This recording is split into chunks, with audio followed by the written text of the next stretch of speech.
Hey guys. All right. Now, if somebody comments, how the heck are you supposed to see on this live? Do I have to open 2 pages just to do that? Might have to do that. I wanted to talk about breathing look at that, it's freezing, for a million reasons, but maybe it'll pop up. We'll see. Thank you so much for joining my group. I'm going to make it as beneficial for you as possible. I have a lot to give, and I'm excited about growing this group and turning it into something very real and very tangible, something that can help you have a happier life. So always feel free to shoot me a message if you have any questions, any topics you'd want to discuss, and I'm an open book. So breathing, it's simple enough, right? But it's not, why do I want to talk about breathing? I had this thing going for a while where I couldn't fall asleep.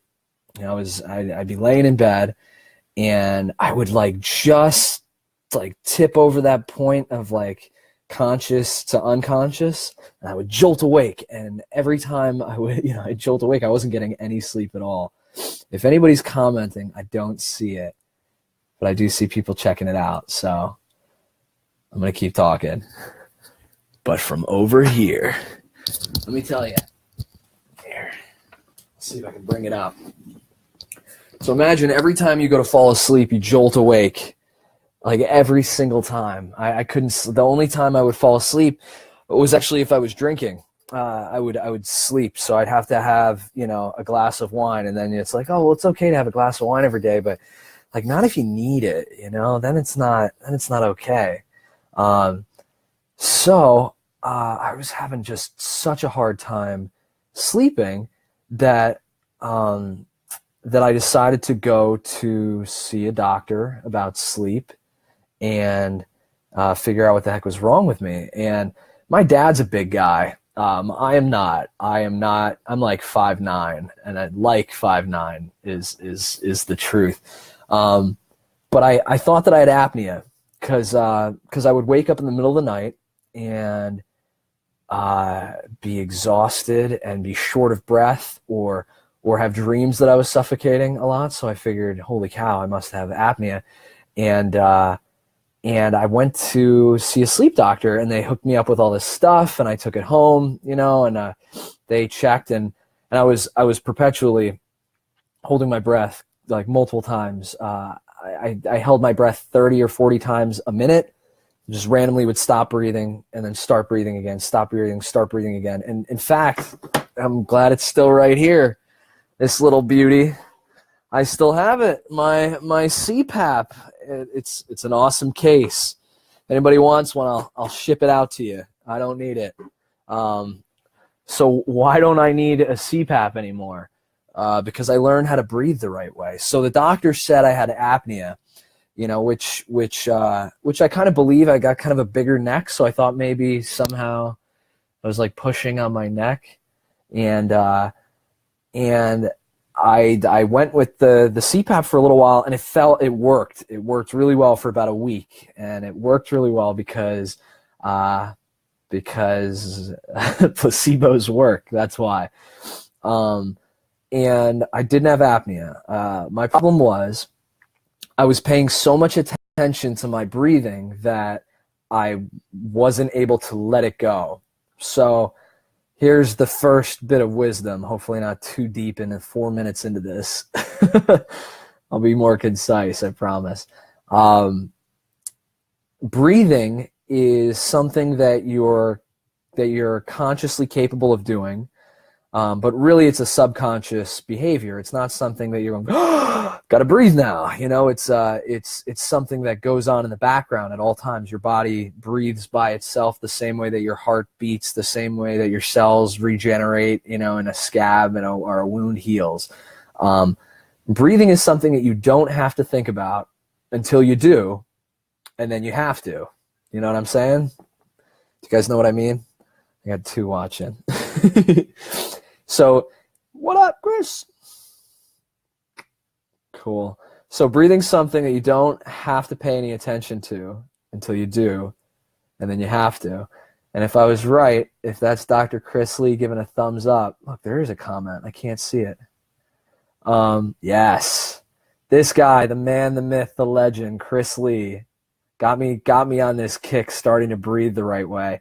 I paid for this course with this guru, and he had some insight on it, but it didn't click until Chris explained it to me the right way. And it takes practice.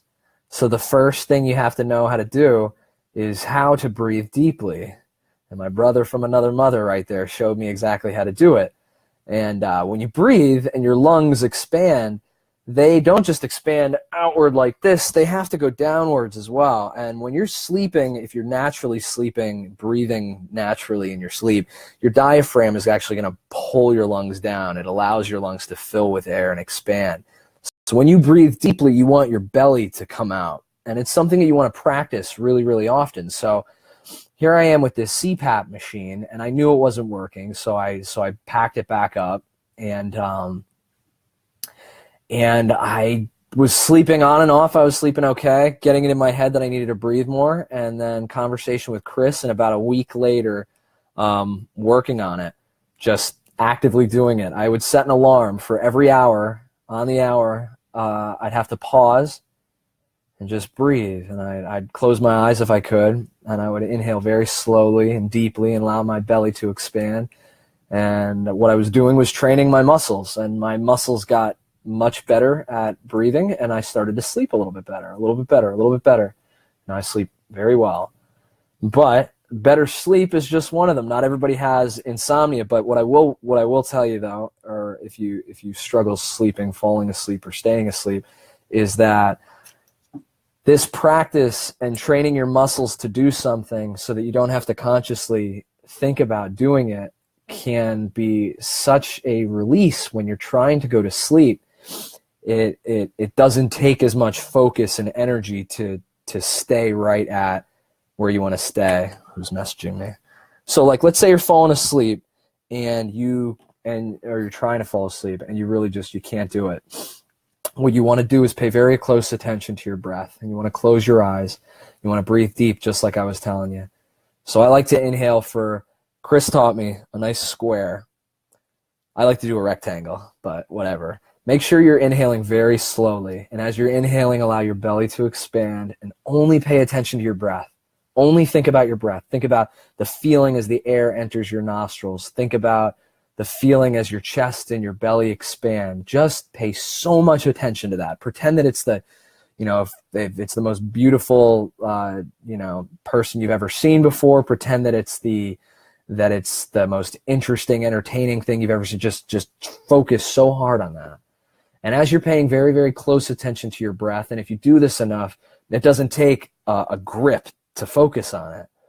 And lay there with your eyes closed, and when you fully inhale, pause for a moment and just listen. Don't judge, don't label. And by judging and labeling, what I mean is if you hear a sound, you go, oh, that's the dog, and the dog must want to go outside, and that's label, label, label. If you can get to a great place, it's the dog barks, and you don't even pay attention to it. Your ear wiggles a little bit like this. Oh, look at that. You can see him. Your ear wiggles a little bit, and then that's it. And you just go back to appreciating the silence. I like to pause for about 2 seconds and then slowly exhale. And when you're exhaling, just feel yourself fall into that bed. So a lot of people, they carry tension up here and in their jaws and in their neck and in their shoulders. And you want to just imagine it falling. And if you can't get good at this falling feeling, your fists and your feet are good places to look at too. But if you can't feel that release, put your shoulders up here, over exaggerate it, and let them fall when you exhale. And it'll make such a difference. And then your brain will say, hey, remember that thing that embarrassed you this morning? Or remember how your mom was mean to you when you were a kid? Or hey, your job sucks. All this crap is going to pop into your head. Just say, that's okay. And calmly switch back to focusing on your breath. I've helped so many people with insomnia with that chunk of advice right there in 9 minutes. So, bam. Next, calmer days. So what does this breathing do? I'm going to do the basics, and then I'm going to hit you with like the good stuff. The basics are it delivers a lot more oxygen up to your brain, and it's delivering more oxygen to your body, obviously. And by doing that, your body feels better. By doing that, your processes are moving along much more naturally, the way that they're supposed to be going. Now, when I was talking earlier about my sleep, it wasn't just my sleep that I was noticing the breathing, that I was doing shallow breaths, but it was all the time. It's right now. Look at that. You know, it's people feel like it's awkward to stop mid-sentence and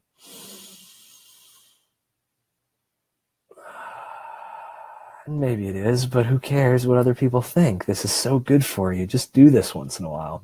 Freak people out. Have fun with it then. You know, when you're talking to them, just pause and breathe. Say you're being selfish for your body. You're out of breath. You were just doing something, whatever you have to do. But taking that deep breath it just physically feels so good.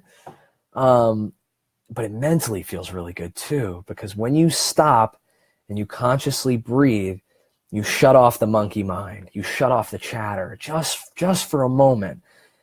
And how many moments do we get every day where we're not thinking? Now I'm going to tell you, if you're talking about, if you're thinking, well, you know, and I watch movies or I'm on Facebook, I'm not thinking, I'm just enjoying, I'm watching that doesn't count. It doesn't count, because it's going to feed anxiety, and it's going to feed things like depression too, because what it's doing, it's taking away from your mental power. And what we want to do is create just this fortress of awesomeness up here.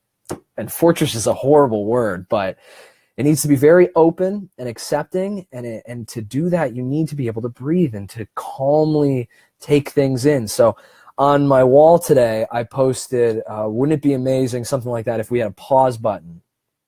And so many people were like, yes, that'd be amazing.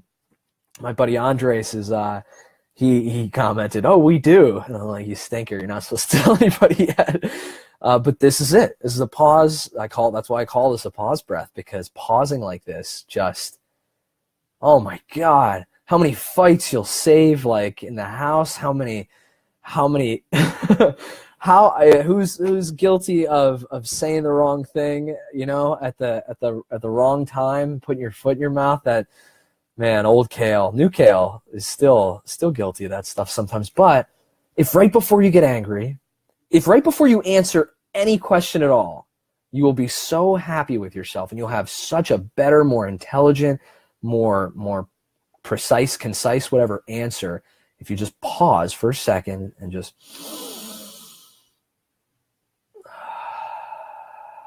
okay. Because in that moment, there goes your anger, there goes your stress, there goes your fear. Now, I'm not saying it's the cure. It's not the cure. You got to cure yourself, and that takes work, and that's another live video for sure. But it's the start. It's the first step that you want to take. This thing's busted. It says I got 6 comments going on here. I don't see a single one of them. Maybe it's a Surface Pro thing. Let me just double check here. I'll be quick. I was having just such a Surface Pro. There's my buddy. I gotta ask him how to say his name. This guy's super smart. Oh, look at these. Man. Yeah. Is that how you say your name, brother? I gotta ask you. I love attracting smart people. Yes. It's part of my daily mantra, to attract smart people that challenge me. So where was I? So yeah, we're guilty of putting our feet in our mouth. You know, we're guilty of being reactionary, you know, because it's the biology just acting right away. Anytime you've ever said something that you wish you didn't say, the reason why is because you didn't stop and think about it. But this allows you to stop and think. So more oxygen means healthier body, means more intelligent, means calmer, means more fun, means life is more enjoyable, which means that you'll have less suffering. And if anybody believes that enlightenment is this higher level that we can attain, this more peace of mind thing, which I totally do. So I guess I should just say that it totally is. I see the path. I'm walking on it. I'm a much calmer person today than I was last year or even last month. And the more that I work towards this level of calm, the better life is. The less I suffer, the less crazy things bother me. And, I still get bothered and I'm still very human, but I see an opportunity to grow, and breathing is how you start, folks. So, heed my words, heed the advice of Dr. Chris Lee, and be happy and well, my friends. And let me know if I can do more of these, if they're beneficial for you. I don't think 4:20 is a great time in the afternoon on the East Coast to do this necessarily, but we'll toy around and find some good times for you. Much love to you people. Mwah. I love you.